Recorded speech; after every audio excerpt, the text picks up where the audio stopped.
C. Joseph Vijay எனும் நான்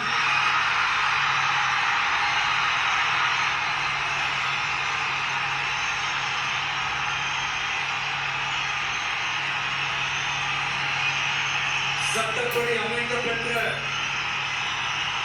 இந்திய அரசியல் அமைப்பின்பால் உண்மையான நம்பிக்கையும் மாறா பற்றும் கொண்டிருப்பேன் என்றும் இந்திய நாட்டின் ஒப்பில்லாத முழு முதல் ஆட்சியையும் ஒருமையையும் நிலைநிறுத்துவேன் என்றும்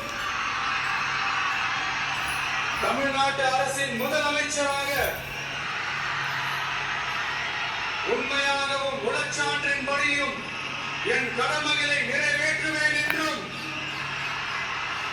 அரசியல் அமைப்பிற்கும் சட்டத்திற்கும் இணங்க அச்சமும் ஒருதலை சார்பும் இன்றி விருப்பு வெறுப்பை விலக்கி பலதரப்பட்ட மக்கள் அனைவருக்கும் நேர்மையானதை செய்வேன் என்றும் ஆண்டவன் மீது ஆணையிட்டு உறுதிமொழிகிறேன்.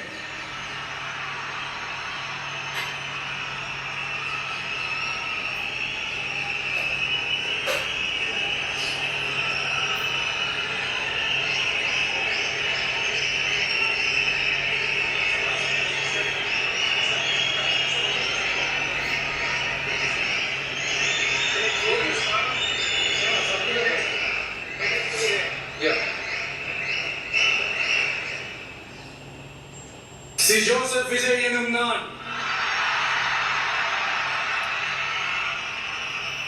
தமிழ்நாட்டு அரசின் முதலமைச்சர் என்ற முறையில் எனது கவனத்திற்குள்ளாவதும்